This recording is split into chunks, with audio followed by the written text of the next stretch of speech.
नमस्कार दोस्तों, स्वागत है आप सभी का। तो बीएड वर्सेस बीटीसी का मामला कल कोर्ट में सुना जाएगा। जस्टिस सिद्धार्थ सर की बेंच में कोर्ट नंबर 32 में और सीरियल नंबर 57 पर मामला लगा हुआ है। तो लगभग 12 साढ़े 12 बजे के आसपास तक मामले का नंबर आ सकता है।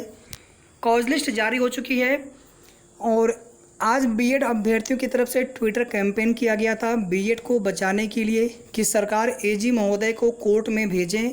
एजी सर की नियुक्ति हो चुकी है नए एजी की, और एनसीटी की जो अधिसूचना है उस अधिसूचना को बचाने का काम करें। और साथ ही साथ सुप्रीम कोर्ट में डेट लगी है 19 जुलाई की, तो उसके पहले हाई कोर्ट में बीएड के जो रिजल्ट प्रमाण पत्रों पर जो रोक है, रिजल्ट नहीं बल्कि प्रमाण पत्रों पर रोक है, तो उस रोक को यहाँ से हटवाया जाए और किसी भी तरह की कोई भी दिक्कत ना हो।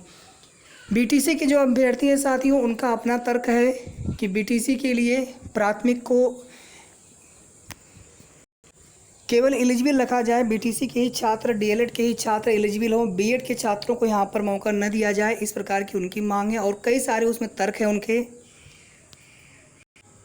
ये कल की कॉज लिस्ट है 16/5/2022 court number 32 honourable justice Siddharth sir की, और इन्हीं की बेंच में बीएड बीटीसी का मामला लगा हुआ है सीरियल नंबर 57 पर। सीरियल नंबर 57 पर writ A1512 of 2022 Allahabad high court में सुनवाई होनी है। प्रतीक मिश्रा एंड 4 अदर्स, और इनके अधिवक्ता हैं तानिया पांडे जी, और इसके अलावा बाकी सभी भी अपना पक्ष रखेंगे। सरकार की तरफ से देखना होगा कि कौन उपस्थित होता है, एजी महोदय आते हैं या फिर कोई अन्य सरकारी अधिवक्ता होते हैं। पिछली बार एजी महोदय थे नहीं तो सरकारी अधिवक्ता ही मौजूद थे, जिन्होंने ये स्वीकार किया था कि एनसीटी की जो अधिसूचना है उसको राजस्थान हाई कोर्ट ने रद्द किया है और कोई नई अधिसूचना अगर आती है एनसीटी की तरफ से तो उस पर विचार किया जाएगा। और उसी के परिप्रेक्ष्य में आप देखेंगे माननीय न्यायालय की तरफ से ये आदेश सुनाया गया था कि जो प्रमाण पत्र है यूपी टेट का, उसके वितरण पर रोक लगाई जाए, उसको अभी वितरित न किया जाए अगली डेट तक के लिए, यानी 16 मई तक के लिए। बीएड छात्रों की तरफ से आज ट्विटर कैंपेन किया गया था, जैसा कि आप सभी यहाँ पर देख सकते हैं, यूपी गवर्नमेंट एनसीटी से बीएड इन पीआरटी, और इसमें इनकी मांग है कि एजी महोदय को सरकार कोर्ट में भेजे और एनसीटी के गजट को बचाया जाए, उसको सेव किया जाए ताकि बीएड का जो भविष्य है सिक्योर हो सके। इसके बाद साथियों बात करेंगे प्राथमिक शिक्षक भर्ती विज्ञापन को लेकर के। उत्तर प्रदेश में 97,000 प्राथमिक शिक्षक भर्ती की मांग को लेकर के आज ट्विटर कैंपेन किया गया था, और इस ट्विटर कैंपेन में अधिक से अधिक लोगों ने पार्टिसिपेट भी किया था। लगभग 2 लाख तक जो है ओवरऑल ट्वीट्स पहुंच गया था। 8वें नंबर पर बहुत देर तक रैंक भी कर रहा था हैशटैग, और हमने भी जो है कई सारे ट्वीट्स किए और लगभग जो है 250 से ज़्यादा 236 के आसपास हमने भी रीट्वीट्स किए।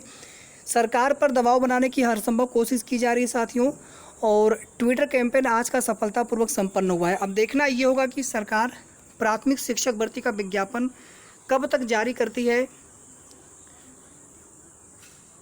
ये हमने एक बार चेक किया था इसको, और उसके बाद तक जो है ट्वीट्स होते रहे। तो यहाँ पर देख सकते हैं आप सभी 1,60,000 ओवरऑल ट्वीट्स हुए हैं, तो ओवरऑल ट्वीट्स लगभग 2 लाख तक पहुँच गए थे। तो साथियों कभी कभी ऐसा लगता है कि सरकार की मंशा क्या है, रोज़गार देने की मंशा इनकी है भी कि नहीं है।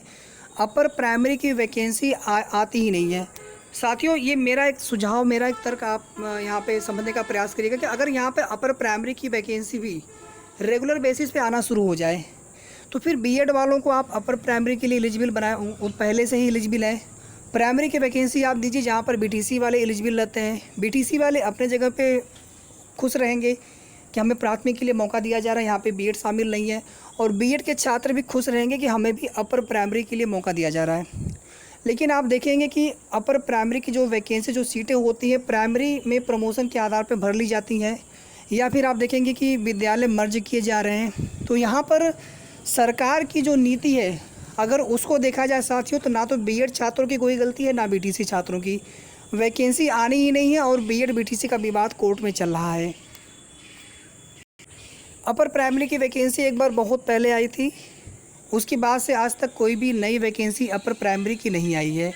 प्राइमरी की वैकेंसी पहले आई हुई है, लेकिन पिछले 3-3.5 साल से प्राथमिक शिक्षक भर्ती का विज्ञापन भी ठंडे बस्ते में पड़ा हुआ है। कमेटी भी बनाई गई, 51,112 का हलफनामा भी है, 17,000 का प्रेस नोट भी आता है पूर्व शिक्षा मंत्री जी के द्वारा, लेकिन आज तक जो है प्राथमिक शिक्षक भर्ती विज्ञापन को लेकर के कोई भी आधिकारिक या फिर सरकार के द्वारा कोई भी ऐसा आश्वासन भर भी नहीं मिला। चुनाव होता है, चुनावी मैनिफेस्टो तक में शामिल नहीं किया जाता है प्राथमिक शिक्षक भर्ती को लेकर के। तो आप यहीं से अंदाज़ा लगा सकते हैं कि सरकारी रोजगार को लेकर के या फिर प्राथमिक शिक्षक भर्ती को लेकर के सरकार की मंशा क्या है, कितना वो गंभीर हैं। जो भी है साथियों, हम लोग संघर्ष करते रहेंगे, बाकी सरकार के ऊपर है कब तक भर्ती का विज्ञापन जारी करते हैं। और कल बीएड बीटीसी कोर्ट में सुनवाई की जो भी लाइव अपडेट्स होगी, सही और ऑथेंटिक जानकारी आप सभी को हमारे चैनल के माध्यम से मिलती रहेगी। तो वीडियो को आप सभी प्लीज़ लाइक शेयर कर दीजिएगा, और जिन साथियों ने अभी तक चैनल को सब्सक्राइब न किया हो तो प्लीज़ सब्सक्राइब कर लें। धन्यवाद।